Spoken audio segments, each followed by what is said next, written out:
good evening. This is Carbon County Commissioner Chris Lukasiewicz.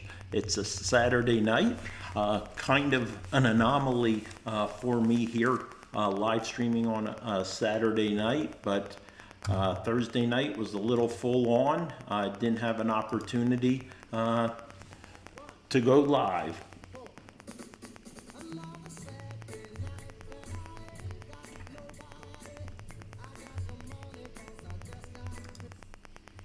All right, so we're live streaming here. This is Carbon Matters live streaming. Thank you so much for joining me. Those of you who aren't out this Saturday evening, enjoying, at least here in Carbon County, Pennsylvania, a beautiful evening, had a beautiful day today. This is Carbon Matters live streaming, and over about the next hour, I'm going to discuss the issues of importance, of relevance that helps us all become or be better informed citizens. And that's so especially important in this day and age, and especially as once again we approach another election here in Carbon County coming up, just literally over 2 months away as we go into our general election in November. This is a special edition, not simply because it's a Saturday night, and we've been broadcasting for 5 years and 7 months on Thursday at 8 p.m., but also we are live streaming Facebook, Twitter, LinkedIn, YouTube. So on 4 different platforms, about 10 different Facebook groups. So I want to thank you for joining me this evening here. What a beautiful evening we have. And we're going to get started right now. But as one reminder, on the 28th of September, joining me is County Controller candidate Sam Lutz. We're going to spend about an hour together discussing his campaign to be the next controller of Carbon County, a critically important row officer position, the de facto auditor for the county, not to mention the fact that he is, or the position sits with the 3 commissioners as the standing members of the salary board. He is responsible for our retirement plan, which is a defined benefit plan of about $85 million, puts about $500,000 into the community on a regular basis for the pensioners in Carbon County. And he's also a member of the prison board, the controller, he or she. So again, be sure to join me on Thursday, 28 September, when I host County Controller candidate Sam Lutz. It's going to be a great evening.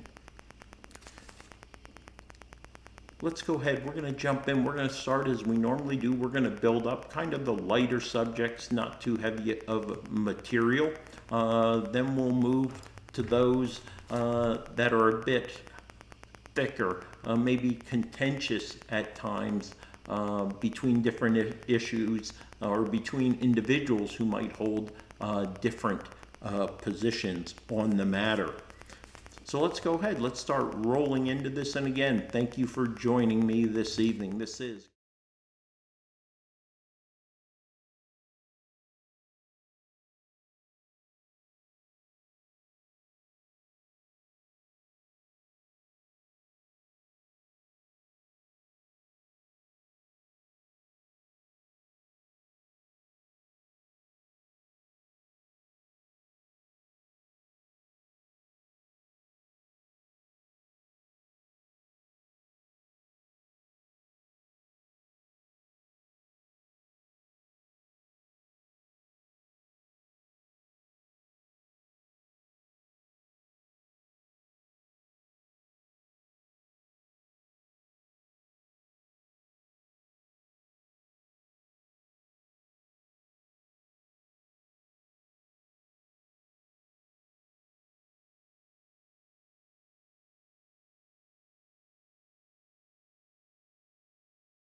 into it. Wow. Aquashacola Fire Company raffling off their engine.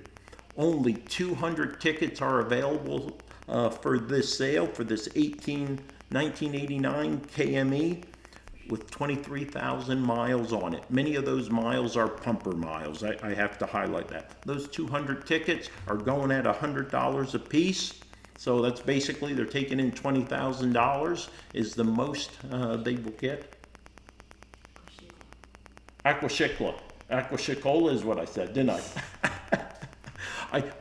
Obviously there's someone here whispering in my ear. That would be Maggie doing a sidebar.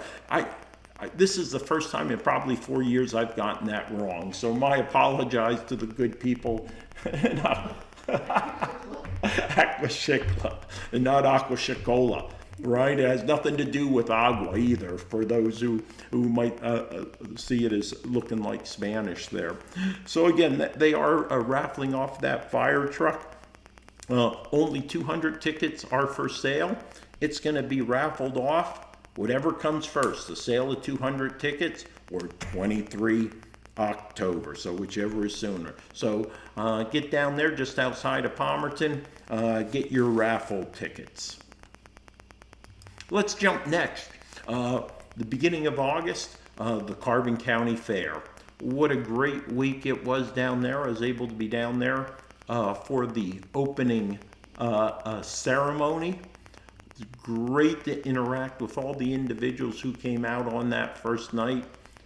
Of course, Bob, who had been president for many, many years, was recognized for his contribution with a bench.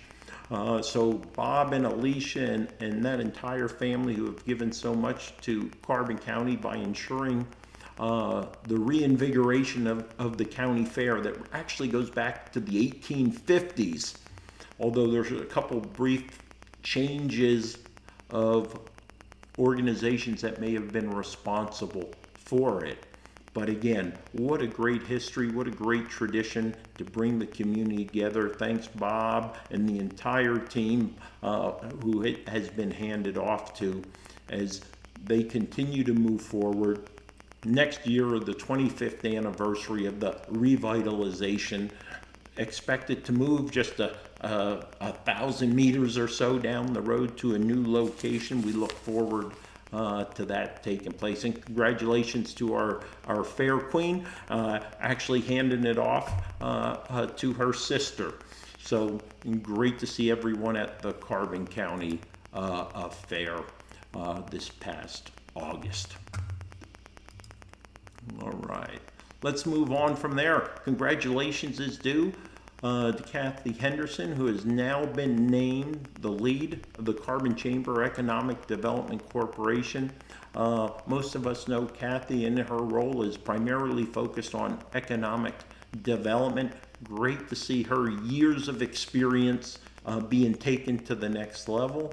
Look forward to seeing how she can help this county continue to move forward, provide opportunities for our residents here in Carbon County. Congratulations, Kathy, on your appointment.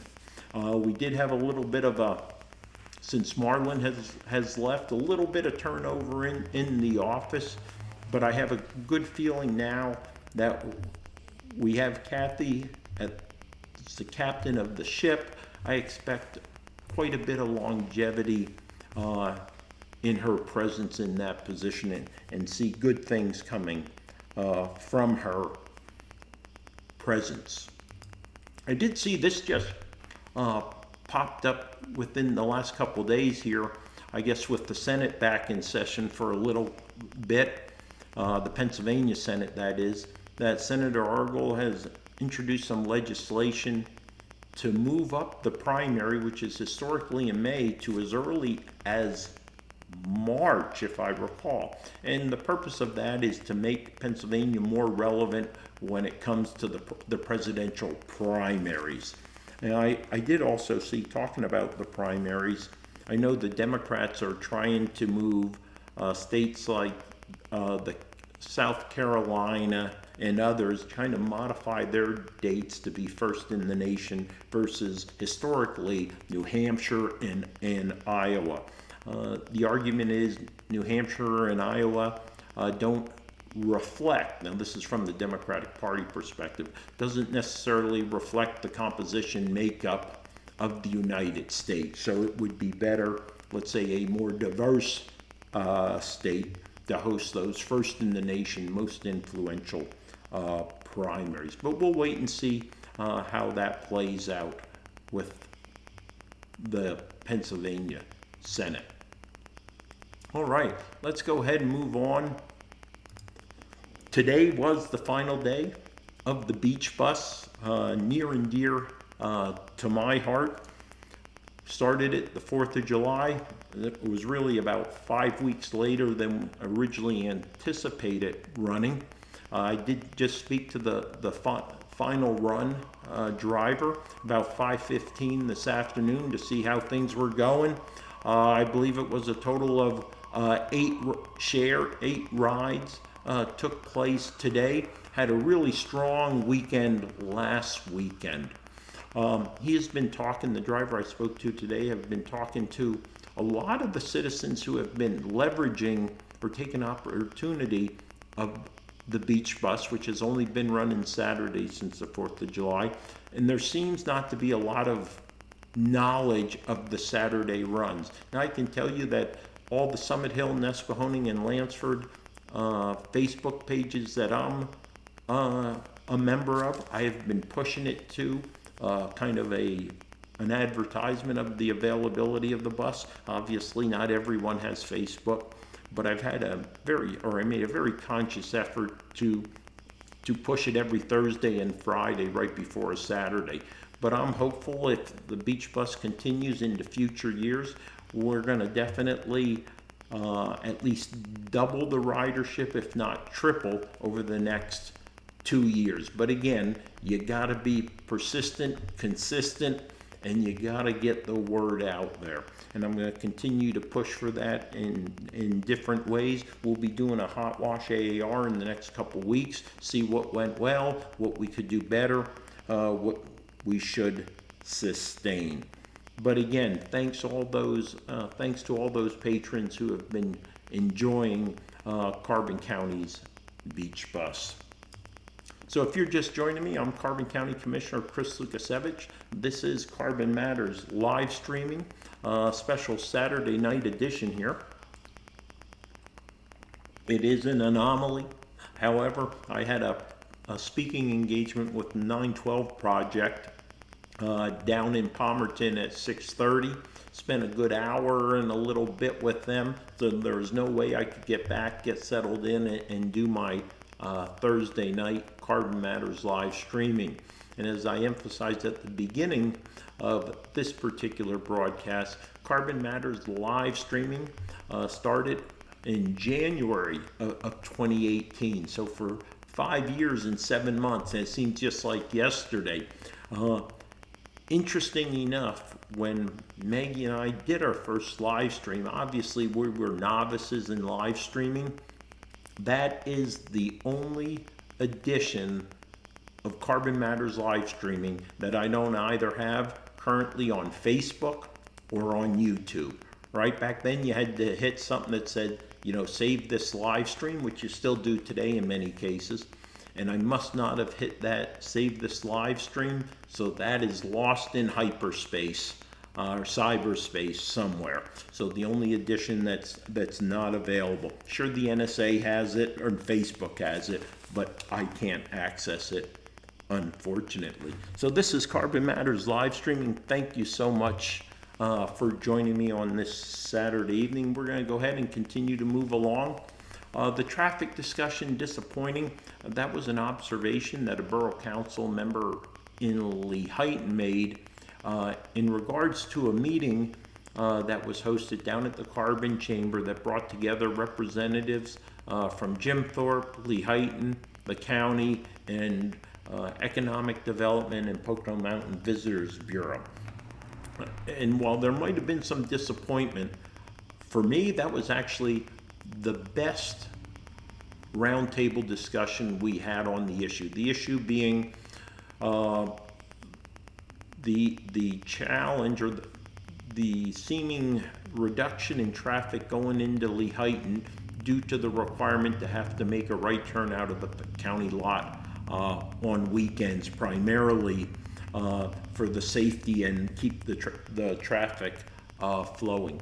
But this particular meeting, you had multiple borough council members from Jim Thorpe. You had the police chief who was there. You had Carbon County Commissioner representation. I was able to be there. Pocono Mountain Visitor Bureau, Carbon Chamber, and merchants from Lehighton. And I thought some good proposals came out of that. However, proposals don't necessarily mean action. And I would say I'm disappointed today. I wasn't back when this meeting took place, but I thought some good ideas came out of it. But unfortunately, I've seen no follow through on some of the items that were brought forth. Now, some of them were longer term recommendations that have to be further studied. But again, I think it is challenging for those merchants on First Street in Lehighton. Let's move on to biosolids. We know East Penn Township has had an issue and a concern with biosolids being sprayed on the farms out there. The concern are wells, the waterway being impacted by these. The concern is there's not sufficient testing that could find traces of what's referred to as PFAS, or forever contaminants or chemicals that could potentially be in these biosolids. Organizations have approached the Carbon County Commissioners, as they have the 23 municipalities in Carbon County, to sign a resolution more or less urging the restriction of the use of biosolids. Now, this does somewhat conflict with the Right to Farm Act here in Pennsylvania. But I think at the end of the day, the issue comes down to, if we are going to use sewage sludge as fertilizer versus using synthetic fertilizer, we need to ensure it's safe and nothing that we're putting onto our fields that eventually, go from the fields to the plant, to the produce, and eventually consumed, is harmful. We need to ensure none of that is being applied. So maybe the actual action is stricter, or let me say more testing to ensure things that are currently not being tested for are being examined, to ensure when this is applied, it's being applied in a manner which won't have secondary and tertiary negative effects. The Board of Commissioners continues to look at the resolution that was presented to us, and it is my hope in the next few weeks or so we'll have an opportunity to present a variation of the one that was presented and bring it to a vote. So if you're just joining me, I'm Carbon County Commissioner Chris Lukasiewicz. This is Carbon Matters live streaming, Saturday edition. Thank you for being here with me. I did want to mention, when it comes to the biosolids, they said there are 12 farms in Carbon County that currently use biosolids on their fields. What I need to do is go ahead and find two things out. How many total farms are there in Carbon County, and how many acres are being sprayed, or on which biosolids are being utilized.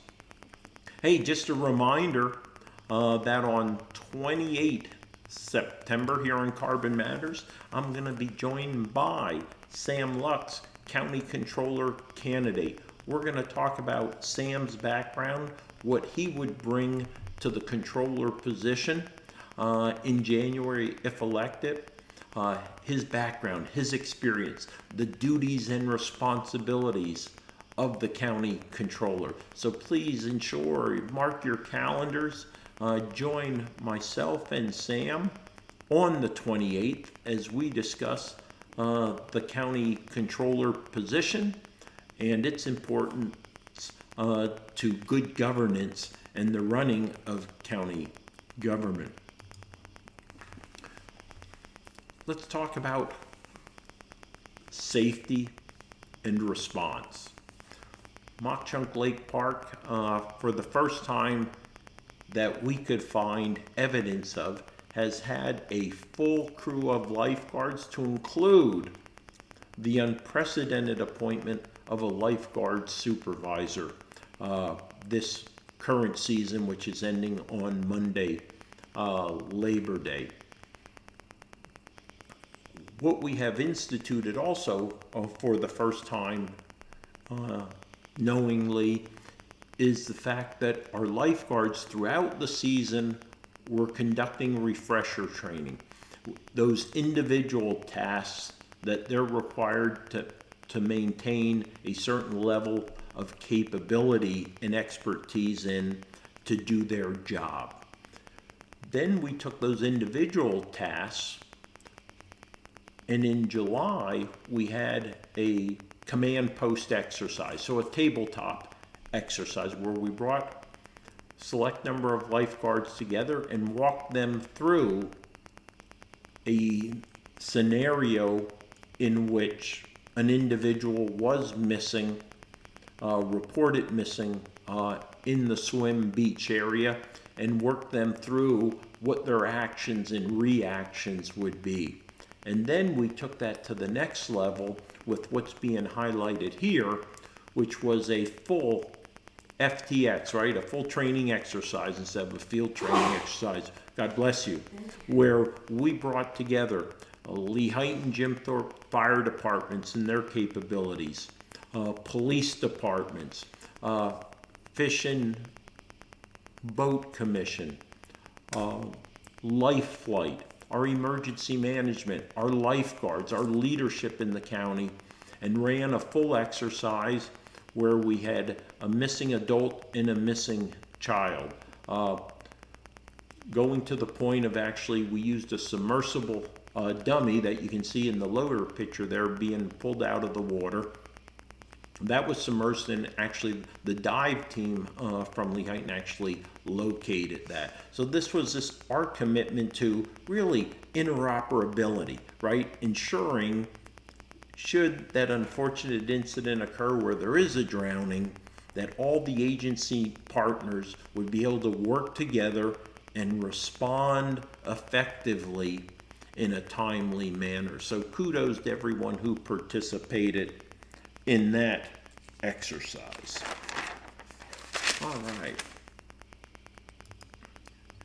That was actually a pretty heavy subject as you think about it, so I'm wondering, probably should have put that one or two more down. Well, if you're just joining me, I'm Chris Lukasevich, Carbon County Commissioner. This is Carbon Matters live streaming. Thank you so much for being here. We're going to go ahead right now. We're going to look at the fall shuttle. Really, fall is simply about a month away here in Carbon County, right? Fall foliage is really the kickoff for us. Just about 3 weeks to the official start of fall. But what we have done as the county, in collaboration with LANTA, Lehigh Northampton Transit Authority, which manages Carbon Transit, our local public transportation, is working with our tourist agencies to help find mitigation to the traffic congestion and issues related to the great influx of visitors into Carbon County, and specifically Jim Thorpe during the Fall Foliage Festival, which runs the 4 full weekends in October. So this year, Carbon County, and this will be launching on 8 September, we are making available at Mock-Chunk Lake Park for each weekend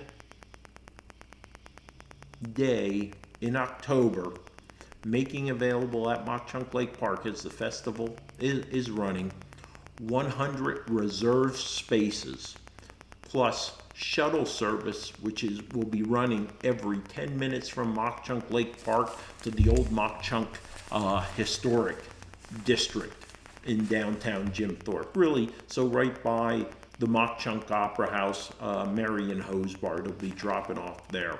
So again, reserved parking. It's the only reserved parking in Jim Thorpe for the festival. And if you've been to Jim Thorpe before, you know how challenging it is to find parking during Fall Foliage Festival. You don't want to have to be sitting 30 minutes on 209, or what we call the Mansion House, waiting to get into Jim Thorpe. If you're coming off the turnpike, there's multiple routes you can take to circumvent around the traffic congestion of downtown Jim Thorpe and get to Mock Chunk Lake Park. Park in that reserved spot, reserved for you and 99 other cars, and take that very brief 10-minute shuttle ride into Jim Thorpe, and it'll pick you. It's going to be running from 10 a.m. to 5 p.m. Saturdays and Sundays during the Fall Foliage Festival in Jim Thorpe. So take advantage of that. Speaking of parking, coinciding with the start of fall foliage, it is our expectation that we will have, in addition to using the Flowbird app or paying at our kiosks in the county parking zones, pay by text will be available. It was a week ago Thursday, we approved it, the Board of Commissioners, to give this added convenience to those parking in county parking zones in downtown Jim Thorpe. You'll be able to go up. Pretty simple process because it's easier, faster, no app, right? You're basically, there'll be a phone number, you text park, you'll get a hyperlink, you'll enter your plate number, your license plate, your length of stay, and pay, and you're good to go.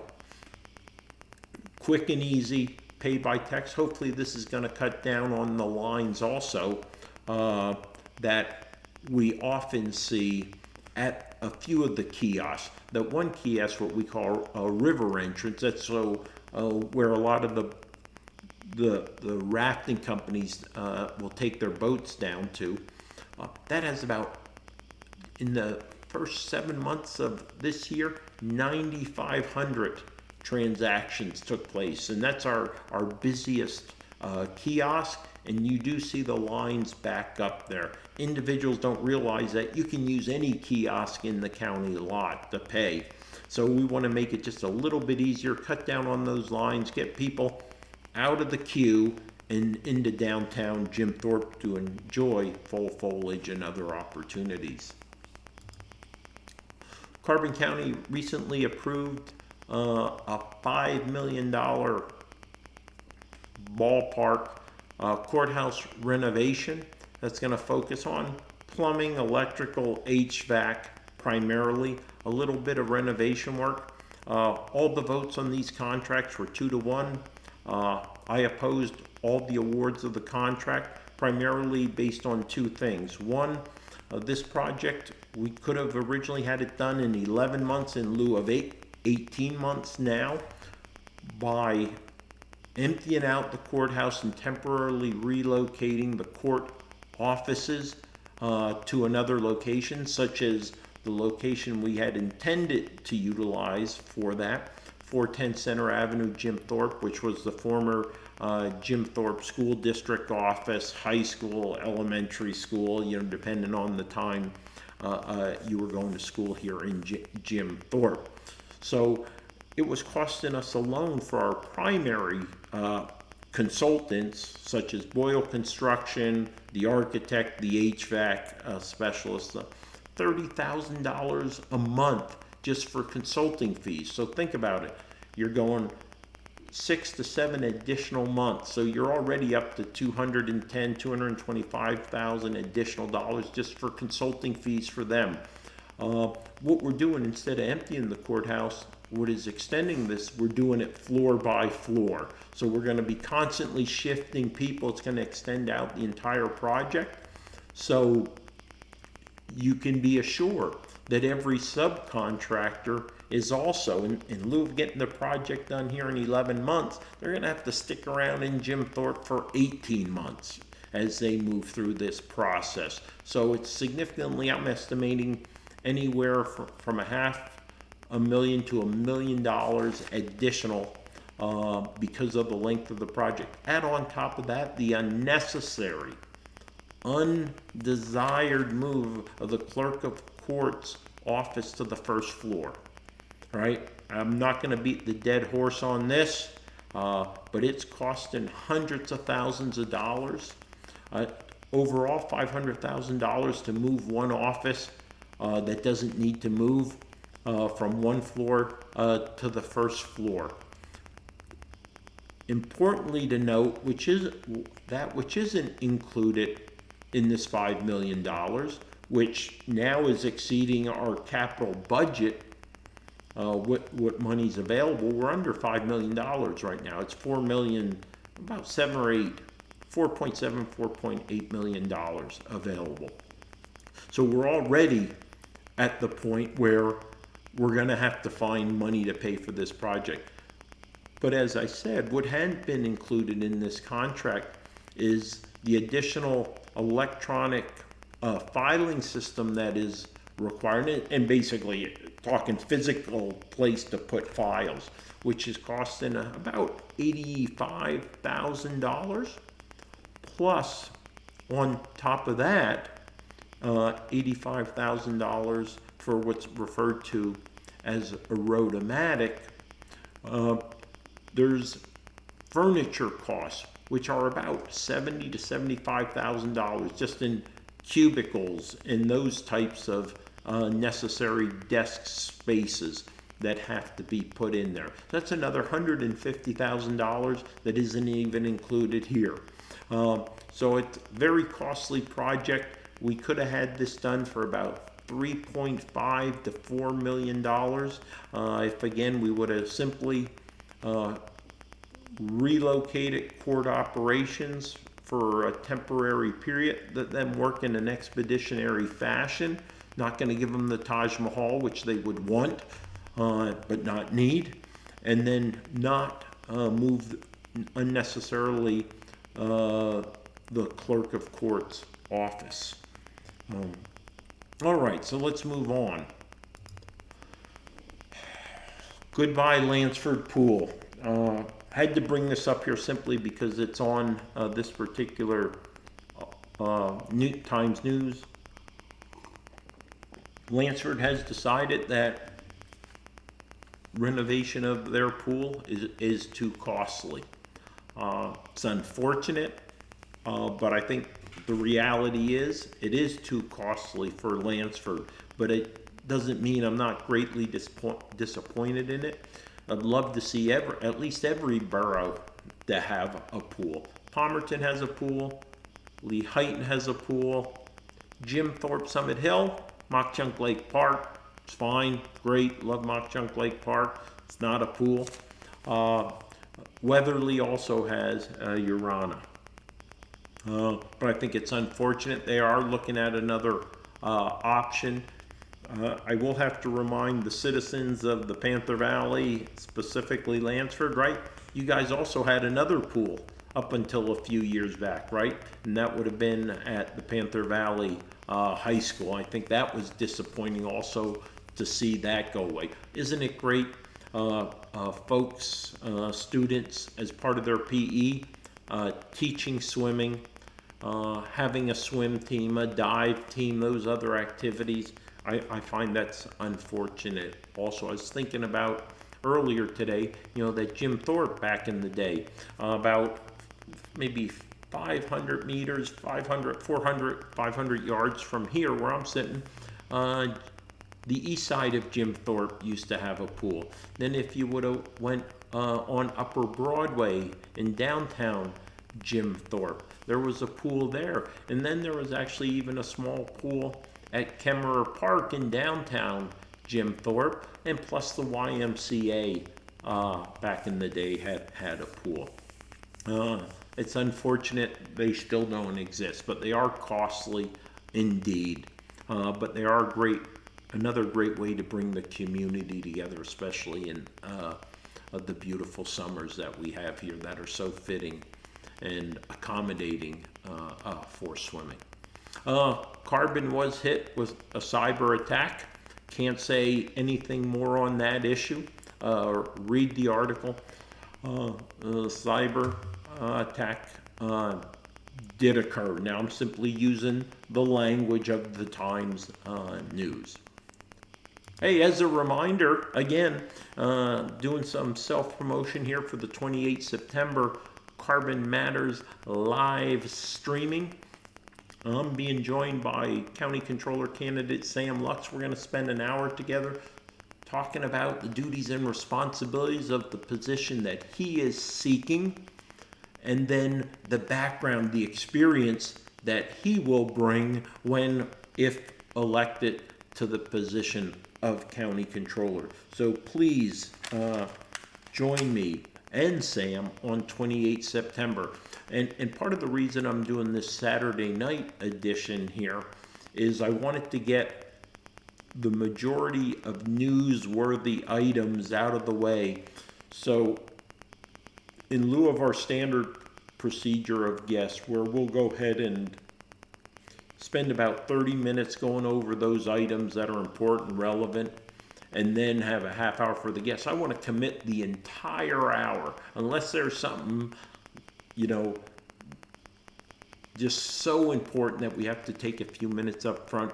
I'm going to jump right into the discussion with Sam and give him an entire hour to talk to the citizens, the residents of Carbon County and beyond, about the position he's seeking and the skills and background that he's going to bring forth.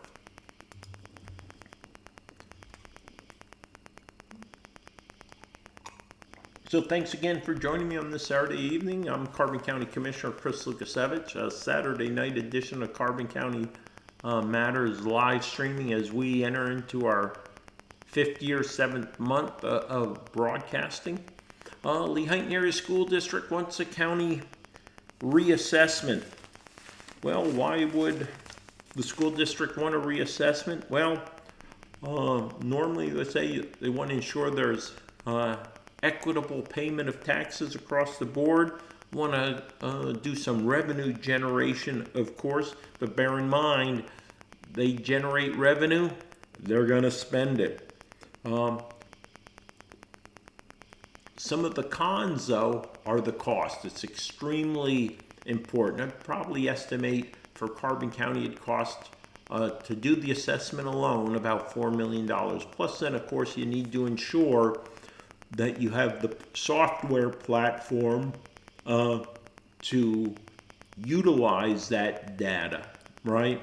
Take the data in, help prepare the tax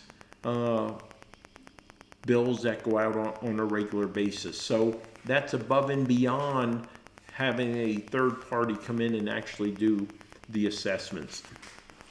A big concern is seniors and others who have been here for many, many years and have invested in their homes. A reassessment might hit them extremely hard. And I know my colleagues Rocky and Wayne in this article kept mentioning senior citizens, but I want to remind the citizens of Carbon County, Wayne and Rocky had an opportunity to reduce taxes of senior citizens, property taxes, right?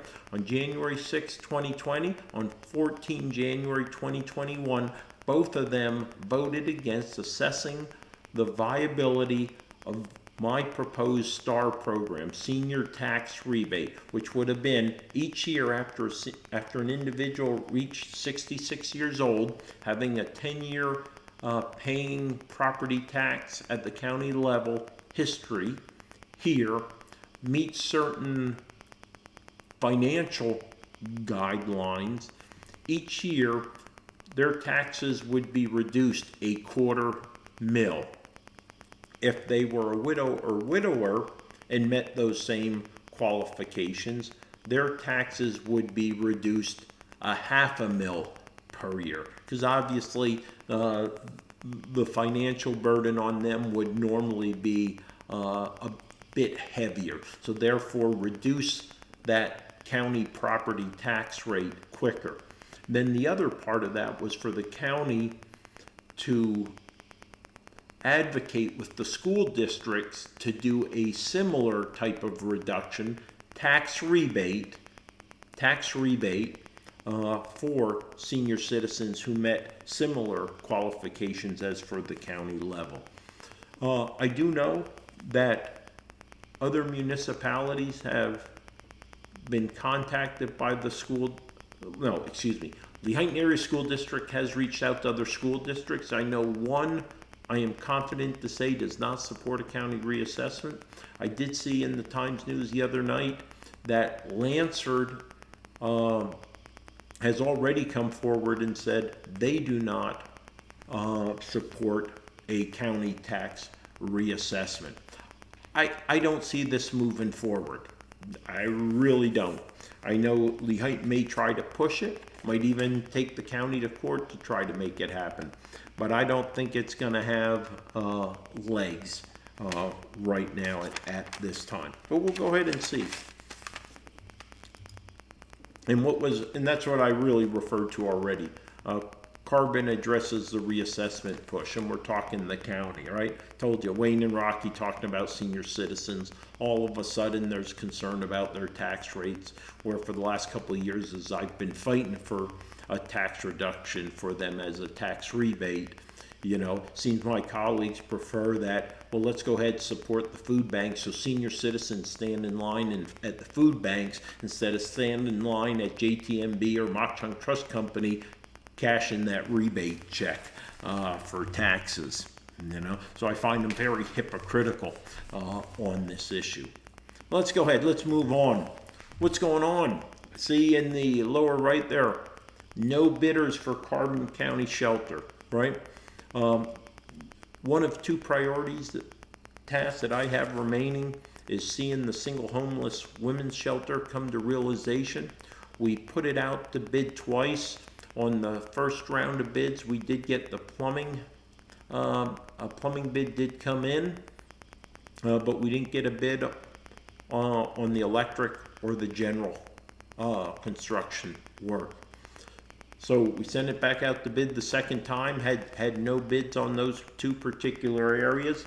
Fortunately, in April of 2022, I believe it was, the contracting law was changed that allows counties, if they've gone out twice for a service, and there are no bidders, we can actually go direct to a contractor to have it done.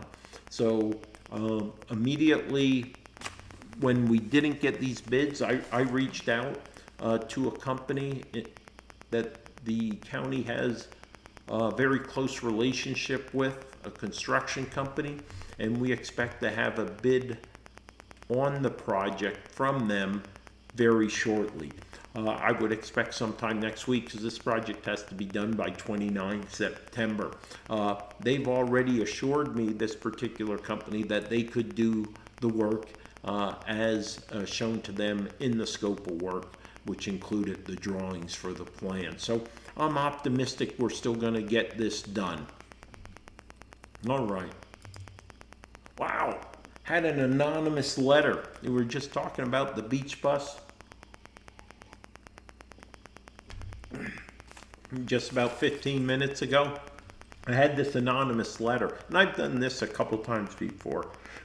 Excuse me. When I get anonymous letters, I post them on my social media accounts, and this is one. Here, since your brainstorm for a beach bus was a major flop, your next brainstorm is a bus for fall foliage. How much more money are you going to waste in the county before you are out of office? Listen to this. Concerns senior citizens living on a fixed income trying to make ends meet, and you are wasting money. Wait, wasn't Chris Lukasiewicz, the guy who was trying to reduce their taxes? Matter of fact, the beach bus is going to be revenue neutral, right? And that was part of the plan that was briefed.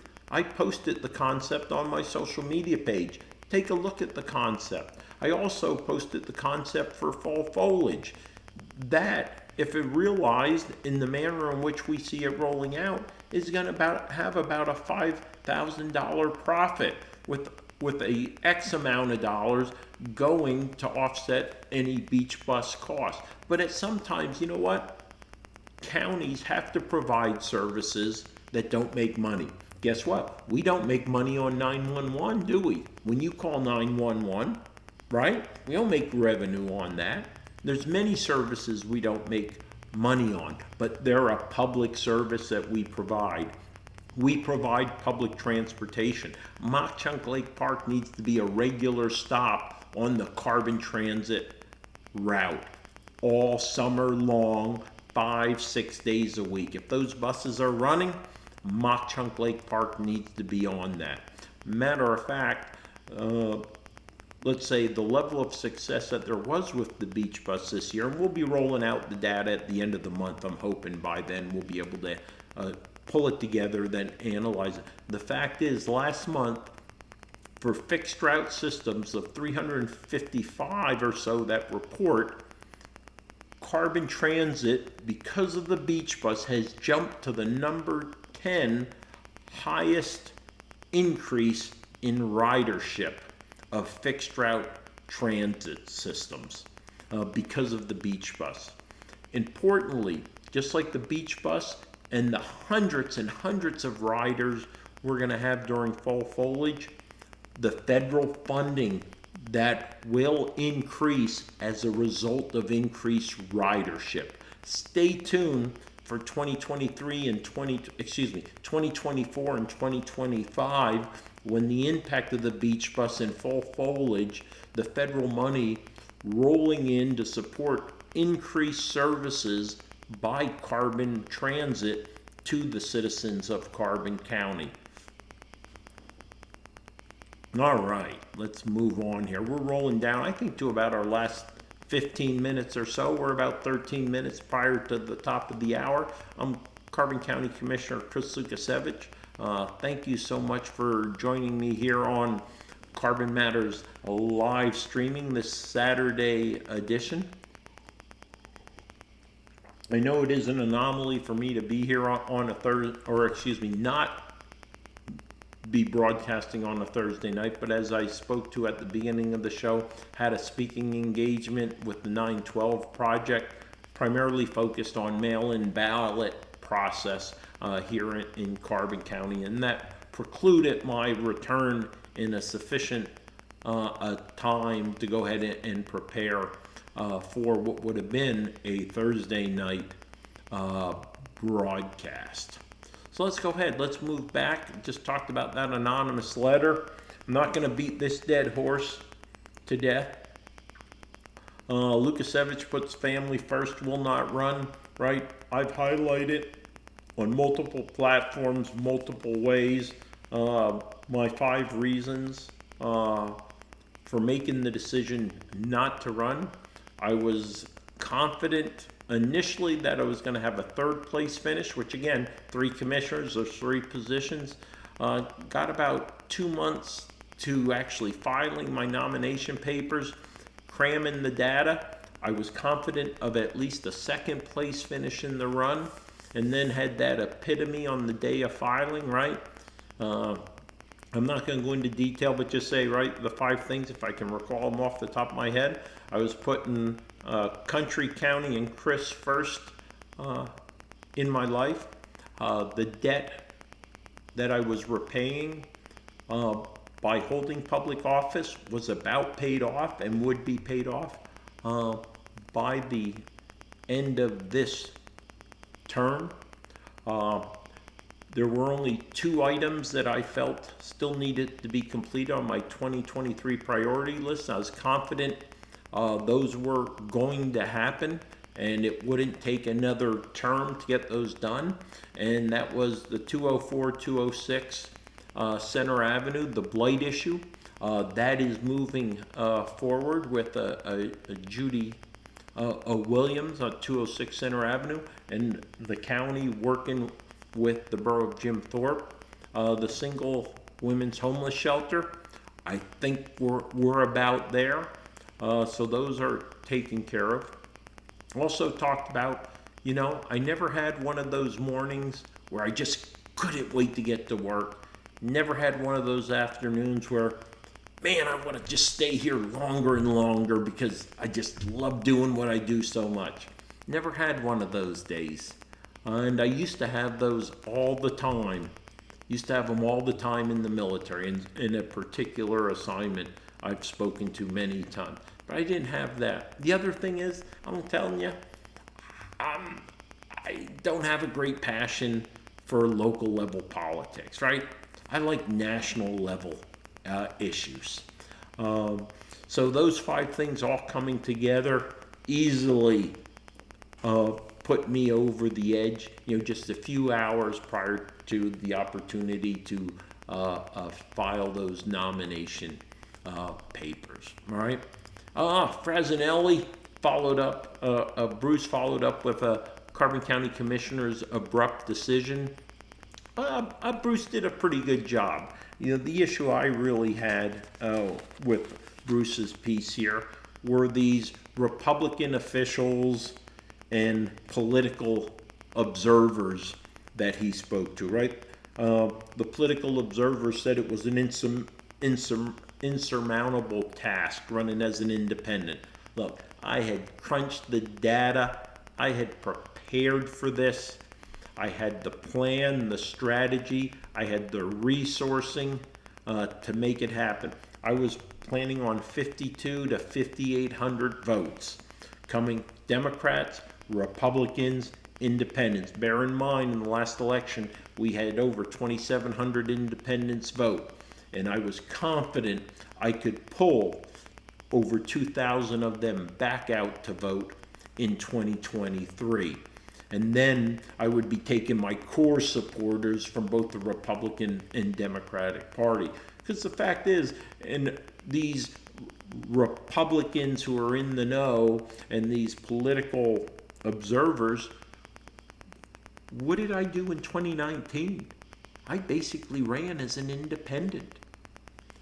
And as a novice candidate, having never run a campaign, an election campaign before, right? I took all my military leadership training and education and applied that to this environment, and I was going to do that again. I was a political novice, and I destroyed an incumbent, not once but twice.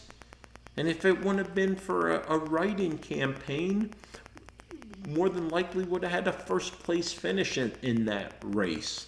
So, they don't recall history and what we were able to do in 2019, and we would have done it in 2023 as an actual independent. Because remember, 2019, I had the Democrats were working against me, and the Republican Party was working against me. I'm talking the leadership of the Republican Party. I'm not talking John Q. Public, right, or Jane Q. Public, right? The leadership. Same with the Democrats, right? Because I was the Republicans were saying I was a Democrat. Although I was a Reagan Republican. Probably one of the longest serving or the longest standing Republicans in the Republican Party of my age group, right here in Carbon County. So, but nonetheless, and I did switch back to Republican right the next day. Because I had one opportunity to run and win as an independent. And should at some time in the future I want to assume or run for another position at any level, I'm not going to be able to do it as an independent on a first term if I run for some other office. The only way I would be able to win and be victorious, going back to my core values and beliefs and running as a Republican and not an independent. All right, let's move on to that. All right, gosh darn, I spent too much time on that. All right. Here it is, planting the seed for a county controller's candidate debate. This was from actually the Standard Speaker. I had sent it to both. Wow, I'm a little off screen there, am I not? I had sent this to the Standard Speaker and the Times News, unaware that the Times News wouldn't accept if it was printed elsewhere. But again, that was like a kind of a shotgun blast, or it's like a pamphlet drop, right? PSYOPs. You know, you just throw it out there and hopefully it'll stick somewhere. Well, fortunately, the Standard Speaker printed it. And then just this past week, the Times News printed it a version of this. It was slightly edited. I did edit on their request, and really was a reduction versus anything significant. But this really leads into the importance of this position, right? Normally there'd be a commissioners and sheriff's forum debate held, but unfortunately there's no competition in the sheriff's race in the autumn because of the outcome of the primary. So therefore, it creates an opportunity to find another important row officer race, and the only one that is truly competitive naturally. And that would be the Democrat and Republicans each have a candidate. It's extremely important. They're both novices to politics. So it's important that we as county citizens and voters know their positions, know their background, allow them to publicly present their views, questioned by a panel of experts. So let's make that happen. If you're a Carbon County resident, you should be talking to the Times News, Blue Ridge Cable, Pencor, who sponsors historically these debates and insisting upon the controller candidates being included any debate we might have. But as a public service to the citizens of Carbon County, I did both in writing and via social media posts, invited all first-time Carbon County candidates, Carbon County level candidates, to sit down for an interview with me to talk about their background and experience. Sam Lux has accepted that invitation, and Sam Lux, County Controller candidate, will be joining me on the 28th of September at 8 p.m. And I hope you will be joining us also as we discuss the position of County Controller, its roles and responsibilities, the importance of it, and what Sam Lux, County Controller candidate, would bring to the table as our next County Controller. In the meantime, stay informed, be an informed citizen, be an informed voter come November when the election is before us. I want to thank you for joining me on this Saturday evening. We're just shy 9 o'clock. Pretty darn good timing here. I hope you have a wonderful Labor Day weekend. If you're a Carbon County resident, this Sunday, this Monday, the temperature is going to be nice, well over 80 degrees. The water temperature at Mock Chunk Lake Park is going to be 80 degrees. Go ahead, take advantage of your Mock Chunk Lake Park. Get out there to the beach, enjoy yourself. Get ready for the forthcoming fall. The wonderful weather that's going to be before us. The beauty of this area is it explodes in color come late September and October. Count the blessings we have as Carbon County residents living in the Switzerland of America, the gateway to the Poconos. Have a wonderful evening. I'm Carbon County Commissioner Chris Lukasiewicz, and I'll see you on Thursday, 28 September at 8 p.m. when I'm joined by County Controller candidate Sam Lux.